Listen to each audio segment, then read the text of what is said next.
Kita punya trauma, entah itu fiktif, entah nyata, entah apalah. Kita punya trauma kasus Siti Jenar.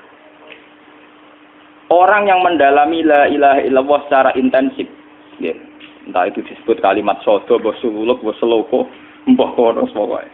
Orang yang memahami la ilaha illallah secara intensif, itu pasti menuju ilmu hakikat. Dan menuju ilmu hakikat pasti ngalami hakikat yang khoyali. Ini rungokno tenan iki. Hakikat yang nopo? Khoyali. Dan hakikat yang khoyali ini mulai menipu. Ya, kalau sudah begitu ruwet. Misalnya ngeten nggih. Ketika kula maca nggih diskusi ini utai perdebatannya kali jago mbek Siti Jenar. Saat itu ada Sunan Bonang juga. Kamu sujud pakai apa kali jaga? Ya pakai jasad. Dari Siti Jenar. Daging kamu itu hanya onggokan daging. Nanti itu jadi bangkai. Dan setelah jadi bangkai itu habis. Kamu nanti ditulis Tuhan tidak termasuk yang sujud. Kebuat yang mbok sujud itu bentek. Mikir kan juga. Rugi ke sujud mbek bathuk mbek tangan. Jasad sampeyan iku entek. Ora ana sing crita kowe nak sujud mergo jasad itu mau sampeyan dadi bang. Lah nek ngono sujud sing hakikat ora usah bathuk, ora usah tangan, ora usah sikil, yo rohom iku lho kon sujud mbek pangeran. Nak sujud mbek fisik ku rugi wong fisik sampeyan. Mikir kali itu. Mungkin bolak-balik kali Joko mantan wali preman terus jadi debat pusing. Siti Jenar tahu belajar tak tahu menang Irak. Yang jelas yang mulang gak satem orang menangis. Wah, ini menjadi perdebatan. Sehingga keyakinannya kayak Siti Jenar, la ilaha illallah itu ya wahdatul wujud itu, innalillahi wa inna ilaihi. Selama ini kalau orang syariat misalnya, orang syariat itu kalau ada orang mati, misalnya Kak Ruhin mati, ini aku kan muni innalillahi wa inna ilaihi raji'un, saiki Ruhin wis mati. Mati itu balik ning pengen. Itu cara wong hakikat kan salah besar. Orang mati itu tidak ada, cara ilmu hakikat dan orang mati itu tidak ada. Roh ini tersiksa di alam fisik. Jadi ruh ini tersiksa di alam fisik. Karena ketemu ning jasate ruh. Tersiksa dulu. Aku ape mangane kudu kerja piring Jepang tersiksa roh. Asal roti memang tersiksa. Misalnya kiai ape mangane dadak kudu pidato 2 jam bareng tersiksa. Roh kenapa? Tersiksa. Mergo roh ora buta mangan, ora buta ngombe, tapi gara-gara melok fisik. Paham ya? Lho ini tenang dia warai bener. Lah kula boten.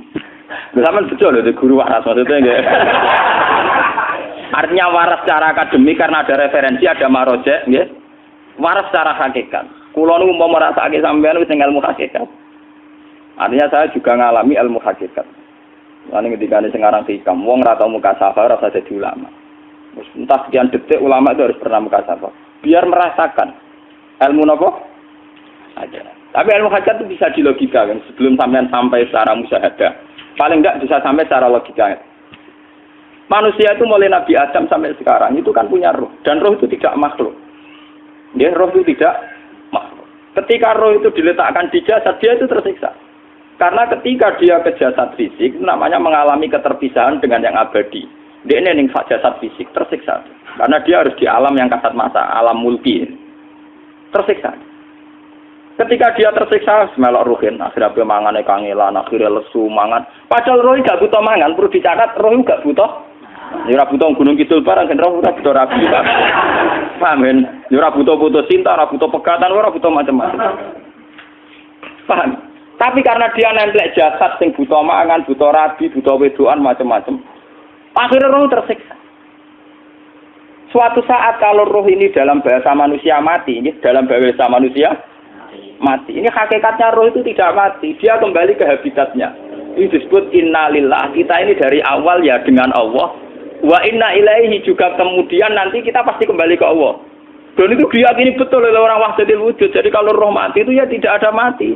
Roh sekarang itu kembali karena sudah lama mengalami keterpisahan mergo melok fisik-fisik dan ono kerja dasinan, ono nggo proposal lan ruwet to roh ku melok. Paham itu? Kita di roh ku napa melok roh. Lah roh ya tersiksa aku ora butuh mangan, ora butuh proposal bocah ngalor. Itu tersiksa.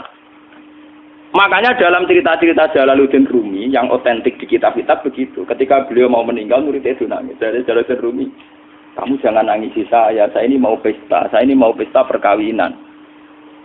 Kamu tidak merasakan penyesalan saya. Saya ini lama menyesal karena harus hidup bersama kamu. Terus saya ini tersiksa karena ngalami alam yang rusak, yang fana. Alam yang fana. Harusnya roh saya itu di alam abadi, bukan di sini. Maka jangan tangisi kematian saya. Kematian saya adalah kembalinya roh ke habitatnya. Semenjak itu kematian dianggap malam perkawinan. Karena roh kembali. Walhasil nguniku cara ilmu tasawuf bahasa Arab jenenge wahdatul wujud. Kena Jawa, Yogyakarta, Solo, keadaan itu jenenge manunggaling kawula. Mergo sing rawan ngono rugen. Pak nek tak terangno detail. Jadi bathuk mesti iki buku sujud kan. Niku sampeyan ilang. Dadi seksine ora ono cara teorine sinten Siti. Rugi kowe. Jadi ya kentur. Lah kali coba mantan preman jak debat terus ora ngono mbok terus tak pateni kowe. Lah debat ilmiah ra iso. Premane kumat. Ya sam preman jak debat ilmiah. Ngono ku model. Kali Joko yo ora salah. Dise Sayyidina Umar nggih ngoten. Umar sahabat top. Lah isih debat atau milih patenane ya Rasulullah. Gak iso dene ilmiah. Mantar preman pasar rukat terus dadi sahabat top. Debat yang milih mate. Ada wonten cerita wong Yahudi njaluk keputusan Nabi. Bareng wis diputusno Nabi cek mamang. Ndak tenang keputusane ngono dalam sengketa duniawi. Bariku takok ya Ali. Ya Ali, aku mau sowan ning Nabi Muhammad. Dikai keputusan tapi mamang cara kowe pilih. Sampai Ali dikai keputusan persis kanjeng Nabi. Cek mamang neh takok Umar. Takok Umar aku mau sing Muhammad, ning Ali dikai keputusan kok mamang, Mar. Cara kowe piye? Urusan dunya. Enteni iki. Entah dia melepuh buat apa? Uang diputus Nabi ora marah. Buat mati. Awe. Mereka mantan apa?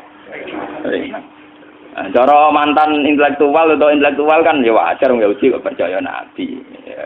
Kan bareng cara Ali wis gak percaya wis kandhani. Ora mesti cara Ali tenan. Lah ora apa patene. Ya wajar wong Yahudi kok percaya Nabi, nak percaya ora situ Yahudi Muslim. Nah Ali situ Gusdur. Ada Gusdur ra beda piye tenang. Ali nyen ngoten watake ngoten. Nasibe padha. Ali itu ilmuwan yang jadi presiden gak sukses, yang niru Gus Dur. Mergo ning dinggo negara wong pinter mimpin ra sukses, wong pinter gampang maklumi. Lah misalnya kita jadi kiai wong pinter. Pak Yai santri ini pacaran. Maksud jangan anak cerita besok. Wah, ruwet. Terus malah dalil zinalina subuh syahwat minan. Piye pondok tanpa pelaturan. Paham ya? Ruwet tau? Mulane aja geman, iki pinter teman-teman aja geman. Sing biasa wae ana syariate sithik-sithik. Sing kamane ana santri pacaran tersinggung, ana santri nakal tersinggung, sing ana rasane lha donya ana napa? Dadi nek guru kula nu urusan ilmu semi hakikat, mulane mon gitu. Sehingga kayak Siti Jenar, cara pandang Siti Jenar tuh masuk betul ning gone pemikiran para santrinya. Kados Ki Ageng Pengging siapa masuk betul karena masuk akal. Cara mereka napa? Betapa tidak ada artinya fisik ini. Nah, kalau semua fisik ini tidak ada artinya, kemudian yang ada artinya itu roh, perjalanan apa? Perjalanan roh, sehingga diartikan inna lillah wa inna ilaihi raji'un. Inna sholati wa nusuki wa mahyaya wa mamati ku lillah. Lah kemudian sekarang sampean tak tanya misalnya, ini latihan ilmu hakikat. Wa mahyaya lan penguripan ingsun. Kalau ingsun artinya fisik atau jasad, itu keliru besar karena jasad tidak pernah hidup. Yang hidup itu roh. Paham ya? Sekarang artinya wama mati itu apa? Kematian ingsun. Kalau roh itu tidak pernah mati, berarti kematian roh adalah keterpisahan dengan yang agung atau yang abadi. Dan semuanya itu lillahi rabbil alamin. Sehingga mereka mengatakan kematian itu satu pesta. Mulane kados Bilal ditakoki, ya Bilal, ketika murid-muridnya nangis bergape mati, Bilal ge seneng ae. Godan nalqal ahibbah Muhammad dan wa hisbah. Ya anak mati malah seneng loh ketemu kekasihku. Sebab itu kematian tidak pernah jadi problem bagi mereka sing soleh, sing menembus ilmu hakikat. Paham? Tapi ilmu hakikat kayak ini itu yang diyakini Siti Jenar, diyakini Jalaluddin Rumi, diyakini para wali-wali wahdatul wujud. Dulu Syekh Husain Sinten Al-Halal. Itu kemudian melahirkan prahara syariat. Prahara apa? Syariat. Sebab itu Wali Songo, oke Siti Jenar benar dalam filosofinya, tapi harus dibunuh. Karena menjadi prahara syariat. Sama dengan yang dikatakan Nabi itu benar, tapi menjadi prahara syariat. Akhirnya disomasi oleh Umar radhiyallahu anhu. Jadi sebetulnya sama, pola-pola ceritanya sama. Intinya sebuah ilmu hakikat harus dikawal napa? Syariat. Nggih kula bolak-balik, contoh paling gampang wit pisang. Wong nak mangan gedang kulitnya tetap dibuang. Tapi umpama gedang dari awal ora usah kulit, ra sido dadi gedang. Paham nggih? Meskipun kon ape dipangan ya dibuang. Tapi kita tidak bisa membayangkan pisang dari awal tanpa napa? Mbah kekeringan, mbah bosok, mbah ra sido dadi napa? Pisang. Terus pentingnya syariat lagi begini, malah penting ngaji wali-wali syariat yang pinter kados Sunan Kudus, kados Sunan Bonang. Andai kan tidak ada syariat itu dunia pun mesti rusak. Contoh paling gampang masalah pornografi, porno aksi. Jadi jenar aja omongi ngono ibu ngakak-ngakak. Dari pangeran wis pirsa, kowe nek klambi pangeran ora tentu ora ya ora usah klambenan. Wong ora ana gunane. Kalau yang paling penting tuh nazarullah, kenapa kowe klambenan barang, wong kowe klambenan ora pangeran tetep pirsa. Nyatane si jenar nak mulang nggih coba klambenan nang intine napa? Dinya ada nabi Sunan Bonang. Nah, aku percaya kabeh nazarullah ora usah napa? Klambenan. Tetapi teori ora usah klambenan iki dienggo tenan. Mulane nek pas wiridan aliran sesat ciri utama. Kira klambenan tenan. Lah ruwet to.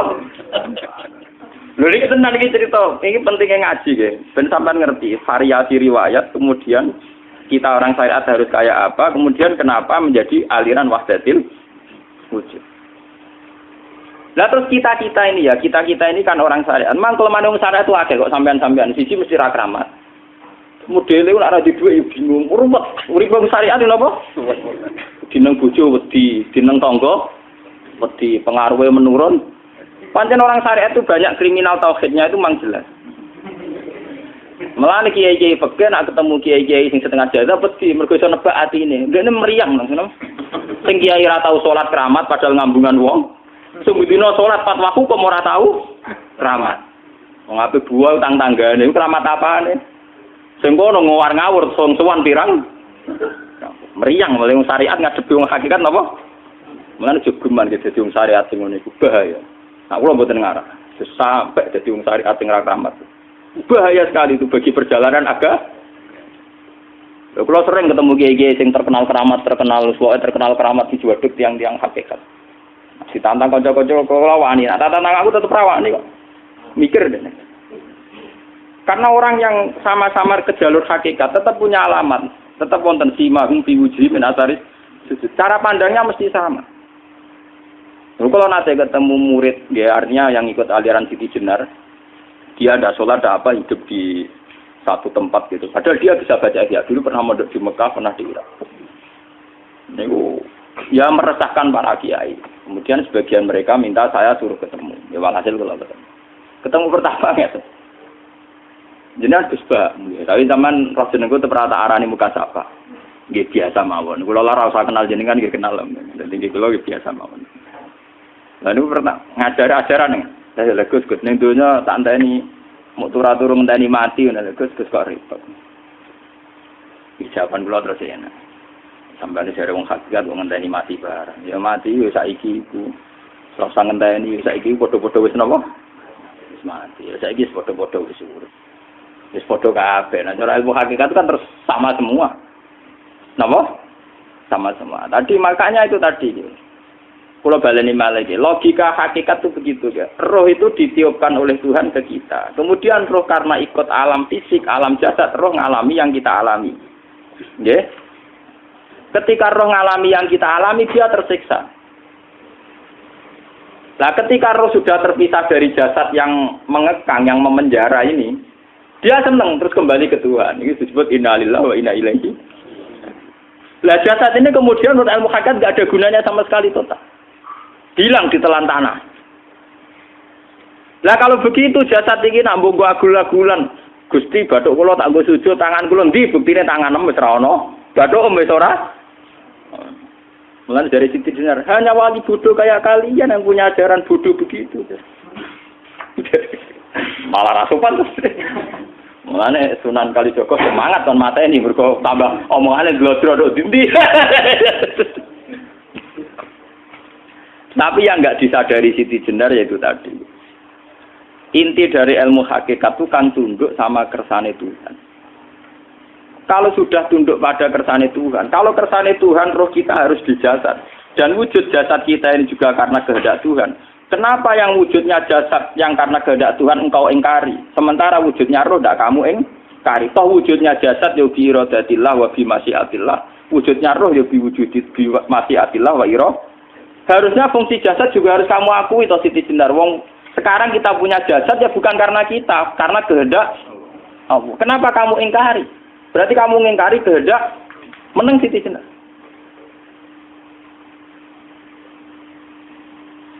Makanya hakikat yang pertama Semi itu pasti khayal. Lah Siti Jenar itu hakikatnya baru yang sampai khayal itu. Sehingga dia tersesat. Sebetulnya kalau sudah hakikat beneran itu tidak perlu khayal begitu. Artinya tidak perlu khayal jasad kita sing senajan ora ana gunane ini. Tetap piye wae wujudnya karena kehendak Allah. Juga kita harus terima. Apapun kekurangannya, apapun kenaifannya, ironisnya harus kita terima. Ini sebagai bentuk penerimaan kita pada masyiatil. Begitu juga keadaan roh kita sebagai penerimaan atas masyiatil. Meskipun ada teori-teori roh yang lebih valid. Lebih valid misalnya begini. Kanjeng Nabi itu suatu saat ininya terputus karena perang Uhud. Itu Kanjeng Nabi dia dolanan drijine ini. Napa cara niki napa jari jemarine Nabi putus. Iki dolanan. Jadi Nabi sendiri kadang sering ngajarkan ilmu hakikat. Hal lagi illa usbun udmiyat wa fi sabilillahi ma la fi. Kowe ora trimo fisik, bentuk fisik jari jemari sing ditebir berdarah. Tapi nak kowe wis fi sabilillah ayo wis balik ning habitatem. Sehingga kenapa para sahabat itu ketika dicincang, ketika putus tangannya, putus kakinya. Sahabat yang usul ke ilmu hakikat itu malah senang. Karena jasad kita ini kan ila sabilillah menuju jalan Tuhan. Sekali dia sudah terluka fisabilillah itu sudah menemukan formatnya. Cara teori Cina sudah menemukan formasinya. Paham gitu? Orang kok malah ngeluh itu berarti goblok kena ngeluh. Paham tak? Paham ini apa? Jadi, makanya Nabi ngertikan ya itu sudah ketemu formatnya. Ketika rohnya para syuhada nanti kembali ke Tuhan, ya ketemu formatnya lagi. Itu disebut wala taqulu lima yuqtalu fi sabilillahi amma. Dia tidak mati sesuai formasi awal, yaitu roh kembali ke Tuhan dan jasad ikut mengawal. Nah itu Nabi kadang ya pakai ilmu hakikat begitu. Mulane kula bolak-balik matur, kula niku nggih mulai umur 20 tahun napa pinten. Kula nu asline nggih gadah penyakit dan ekstrim penyakit saya. Sampai saat ini kalau nak ngobatno tidak lebih 50%, karena saya tetap berpikir. Misalnya cara syariat kan berobat, tapi cara hakikat, apa betul keberadaan saya di alam ini penting? Sehingga aku kepengen urip tak bela-belani ngantek atusan juta. Jangan-jangan penting mati ikuti bang uripku. Lah nak ngono lha apa tak bela-belani? Entek atusan juta. Jadi misalnya kita berobat ya mau, ya dari Nabi kan berobat ya berobat. Pokoknya kita Islam masih mau geruda-gerudu, kadang orang paham. Sekali kamu mengamati dengan sisi hakikat, coba sekarang sampean pikir, coba sekarang nggak pakai logika hakikat, pakai logika syariat saja. Saya ini misalnya asetnya 10 juta, misalnya, saya punya aset 10 juta. Tapi misalnya aku rugi nawar atau dipengaruhi di masa depan sama kayak kulo kan soalnya cara teori di masa. Misalnya kulo ruhin, artinya kere di duit 10 juta aset. Tujuan saya sembuh kan supaya aku iso sembuh sehat, engkau iso kerja untuk anak. Tapi karena saya sakit nanti operasi tidak 10 juta. Operasi tidak 10 juta. Wong aku repair mesti iso marisi anak. Apa meneh nek 10 juta tak ada gue berobat malah jelas ra iso marisi. Lah anak ngono penting matiku ya dibang 10 juta. Karwan iso diwaris langsung. Sementara anak aku mari dibiayai 10 juta rong mesti mari 10 juta mesti entek. Artinya tidak ada jaminan kalau berobat itu secara visi ke depan lebih baik. Soalnya malah ngentekno donya nggak jelas akibat positifnya. Misalnya tetap lumpuh, duit teori loh. Bapak artinya apa? Teori hakikat tetap lebih benar bahwa hidup itu tidak ada artinya. Semua itu tidak ada artinya. Berobat apa enggak berobat semuanya tidak ada arti. Teori loh gini. Sehingga kalau kita tengah-tengah aja tengah-tengah. Kasus kula misalnya lara nggih berobat. Gusti separuh kalau ngelakoni syariat, tapi sebagai kalau ulama kekeh, separuh kalau lakoni apa? Jadi kalau tetap buatan ngarah obat 100%. Tapi orang ngarah berobat, orang kalau tiang apa? Syariat. Tapi memang faktanya itu begitu. Cara Kanjeng Nabi kadang Kanjeng Nabi berobat. Kadang Kanjeng Nabi wis nikine tercincang digeguyon. Wah lagi illa usbuun utwiyat. Ora mbok driji sing gak melok-melok. Nah, bukti bahwa jasadnya begitu tidak penting. Kayak Said Hamzah. Menurut Said Hamzah nganggep wahyu bentone ra karuan. Kalau teori Siti Jenar itu benar, teori Jalaluddin Rumi benar teorinya lho, ora kok ora salate lho nggih, maksud kok nang anut ra salate. Benar cara analisis roh. Ketika Said Hamzah dinyatakan mati oleh manusia, oleh hukum manusia dinyatakan mati karena dia sudah tidak bergerak. Dalam teori hakikat kan rohnya Said Hamzah sudah fi khawasili tuyurin khudrin. Rohnya sudah diambil Tuhan. Tidak mati, paham ya? Ketika rohnya Said Hamzah sudah diambil, jasad ini sudah tidak punya rasa. Sekarang secara syariat kasat mata kita tahu, wong jasad nak diinfus, di sayat-sayat dioperasi ora kroso. Apa meneh saiki ruhe wis bisa. Lah ya jasad itu cek gampange, dioperasi dibius saja terus tidak kerasa. Apalagi rohnya sudah diambil. Lah saiki bayangkan ketika Sayyid Hamzah itu sudah di atas. Niku kira-kira delok wahsi ra wong bentuk. Lho wong kok baca igabus. Ketika jasad benar-benar tidak penting, kemudian jasadnya Sayyid Hamzah kan dicincang oleh wahsi. Ketika rohnya sudah diambil kan Hamzah tidak merasakan. Berarti Sayyid Hamzah guyu-guyu wahsi. Wahsi cek bentuk nih gabus dicincang. Paham ya? Lho niki tenan. Artinya ketika pandangan manusia iba kepada Sayyid Hamzah karena dicincang, dimutilasi oleh wahsi. Wahsi tidak mengalami Pak Sinten, Sayyid Hamzah tidak mengalami apa-apa karena rohnya sudah bersama Tuhan. Dan iso wae Sayyid Hamzah malah guyu-guyu wahsi. Cek goblok gabus kok dicincang. Lah nak ngono rak mirip, makanya dalam hal ini itu dalam teori roh itu sebetulnya Siti Jenar tidak sesat dalam teori roh. Tapi jangan katakan itu penemuannya Siti Jenar. Siti Jenar itu terlambat. Sebelum itu ada Husain Al-Khallas. Sebelum itu ada Jalaluddin Rumi. Sebelum itu juga ada sahabat, ada nabi. Cuma cara aplikasinya Siti Jenar melenceng. Jadi jangan katakan kok tak kampus-kampus. Itu pendapat Siti Jenar itu malah goblok meneng. Siti Jenar itu sanut, paham? Nggih mesti napa? Wis sanut.